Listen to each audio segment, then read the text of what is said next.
Hello, we're Group 5, and we've selected Immersion Cooling as our topic for our case study, presented by Punamjot Kaur. Thomas Cooper. Harpreet Kaur. Colby Steffler. and Nakul Gupta.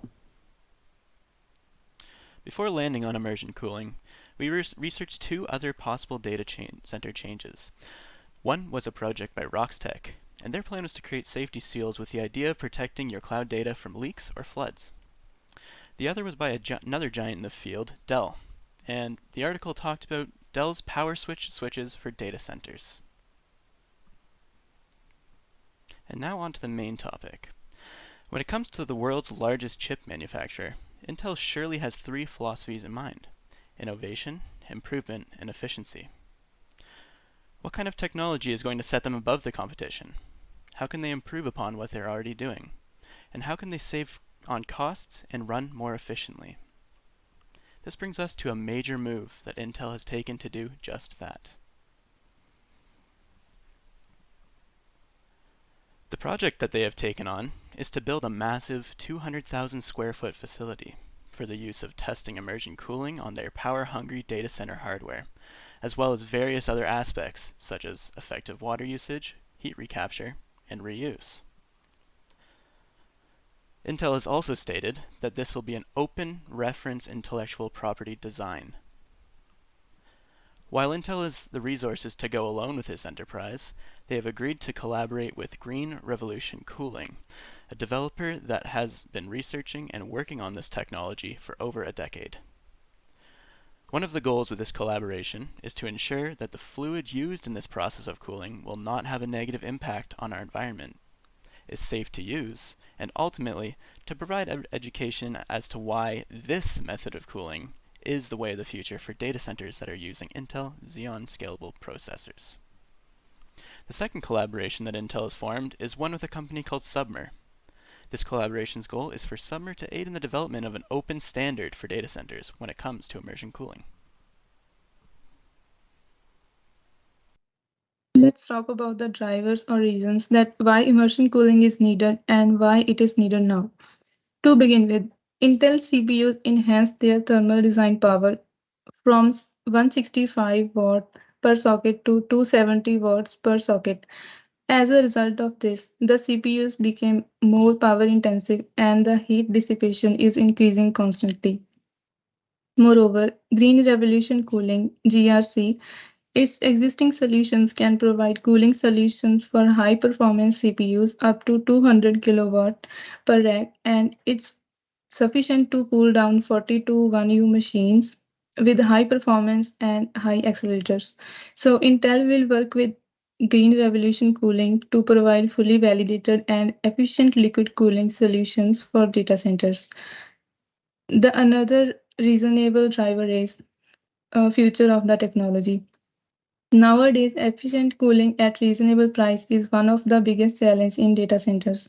With the increase in heat output, air cooling and liquid cooling seems to be less efficient. So immersion cooling can be a good substitute for this. This is an investment for the future technology because the trend and demand of the high density servers or data systems indicates that liquid immersion cooling can be one of the main and valuable liquid cooling solution for data centers.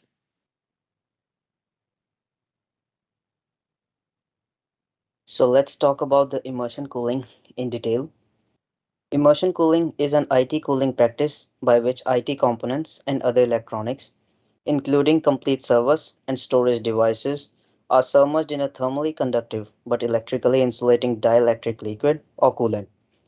Heat is removed from the system by circulating relatively cold liquid into direct contact with the hot components, then circulating the heated liquid through cool heat exchangers. Unlike many other applications, water cooling cannot be used as normal water is electrically conductive and will break electronic components. Fluids suitable for immersion cooling have electrically insulating properties to ensure that they can safely encounter energized electronic components. Let's move on. Immersion cooling takes this concept one step further by placing the liquid directly into contact with the source of heat. In other words, the CPU is submerged in a tank of liquid that transfers heat from the component into the liquid itself. As we can imagine, doing this requires some very specialized equipment and plenty of measures must be taken to ensure that nothing goes wrong. But Intel takes care of this all. All right, here are some examples of cost. The initial investment ranges differently depending on size, pieces, etc. And Intel said that it would take them $700 million to invest in their new research. They also started a development facility that would design a next generation immersion liquid cooling solution. Maintaining something like this can roughly range around $40,000 to $60,000. When hiring to maintain the immersion cooling system, they need to be trained, and that will cost you some money. According to a training magazine in 2021, the report said the average company in the US spent a little over $1,000 per employee. Smaller companies, which range from 100 to 1,000 employees, decreased their pay rates from $1,700 to $1,400 in 2020.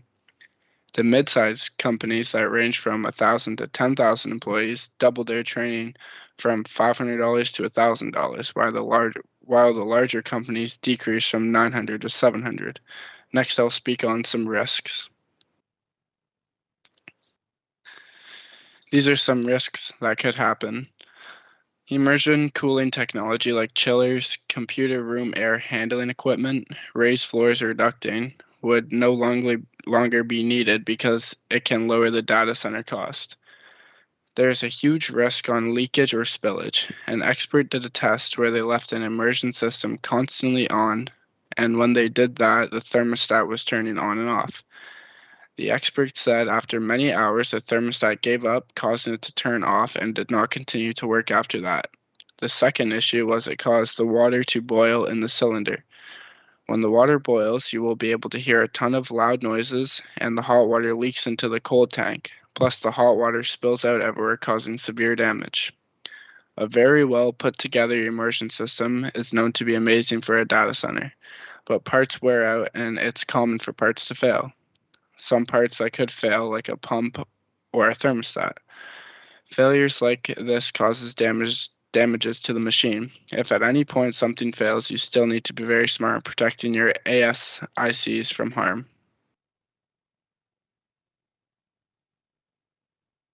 I'm going to talk about the benefits of immersion cooling. Firstly, an immersion cooling can transfer heat much more effectively than air or water cooling system. This means better performance, which means less energy consumption, and it is very fruitful for the companies. They have need to pay less bill for the power consumption.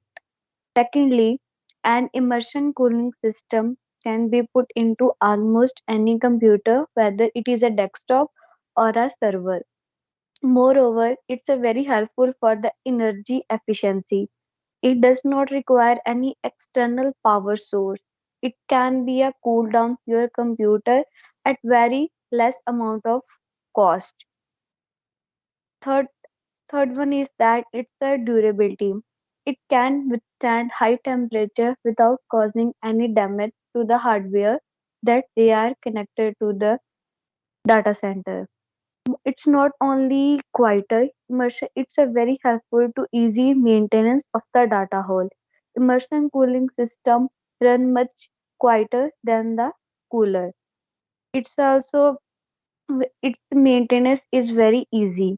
Water-cooled computer run at a lower temperature than a air-cooled system. There is a less chance of the mechanical wear and tear. It's a high efficiency rate of the water cooling system.